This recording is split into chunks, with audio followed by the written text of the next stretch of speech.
Detikom Leaders Forum kembali hadir pada hari ini. Tema yang diangkat kali ini adalah menuju Indonesia hijau, inovasi energi dan sumber daya manusia. Akan hadir Menteri Investasi, Kepala BKPM Rosan Roslani yang memberikan keynote speech di acara Detikom Leaders Forum. Dan untuk mengetahui poin-poin penting apa saja yang akan disampaikan dalam acara tersebut, sudah ada koresponden CNN Indonesia Desi Aritonang di lokasi acara. Halo, selamat pagi Desi, silahkan dengan laporan Anda.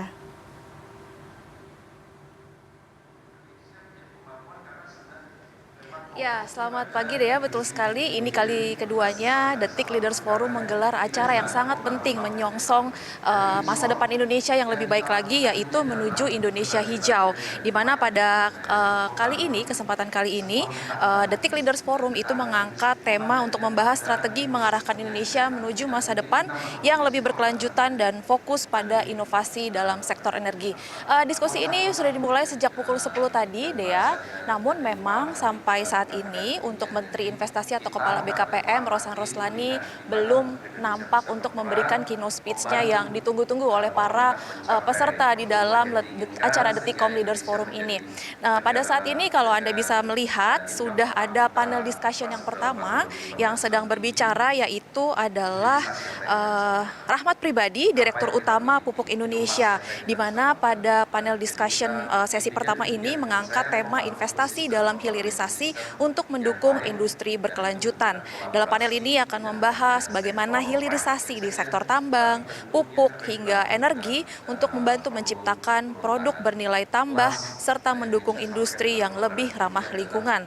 Dan juga bagaimana investasi dapat diarahkan untuk proyek hilirisasi yang mendukung keberlanjutan termasuk green financing dan insentif bagi para investor. Tadi juga sudah sempat berbicara sebelumnya ada narasumber dari Heri Pancasakti, VP Government Relations PT Freeport Indonesia, dan juga diimbangi dengan tanggapan dari Komaydi Notonegoro, Direktur Eksekutif Reforminer.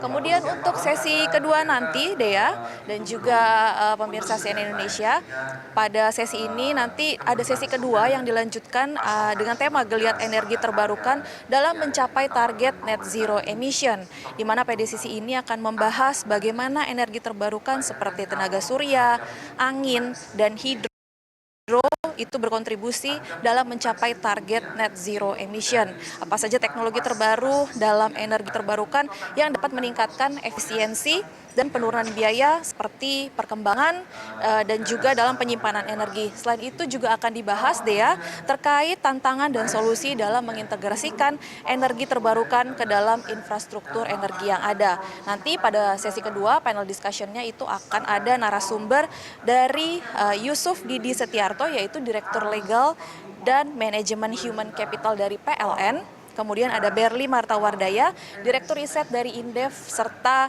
Ahmad Rofiki, yaitu Waketum dari Periklindo, yaitu Asosiasi Perhimpunan Industri Mobil Listrik Indonesia, serta Zulfan Zahar, yaitu Ketum APPLTA atau Asosiasi Pengembang Pembangkit Listrik Tenaga Air. Masih banyak topik-topik yang menarik yang akan dilakukan pada Detik Leaders Forum pada hari ini, serta juga ada tanya jawab yang nantinya akan menguak pentingnya hilirisasi dan juga investasi dalam hilirisasi dalam penyerapan tenaga kerja.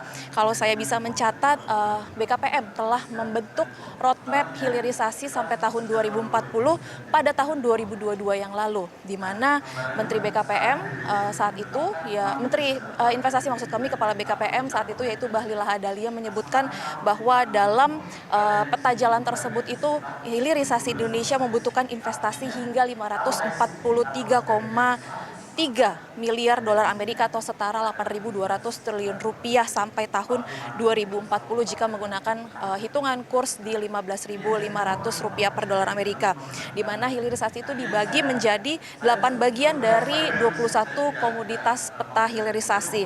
Di antaranya 21 komoditas yang ditetapkan oleh pemerintah Indonesia untuk dilakukan hilirisasi seperti ketahui sudah ada batu bara, nikel, timah, bauksit, tembaga, besi baja, emas, perak, aspal, minyak bumi, gas, kelapa sawit, karet, biofuel, kayu, getah pinus, udang, perikanan, kepiting, rumput laut, dan garam.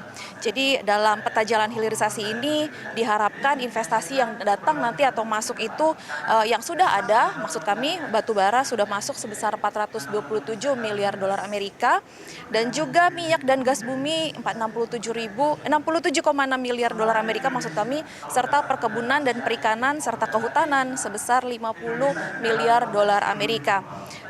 Saat itu juga skema hilirisasi nikel secara teknis akan menjadi referensi untuk sektor lainnya, Dea, di mana dengan hilirisasi Indonesia nanti kita akan fokus kepada nilai tambah.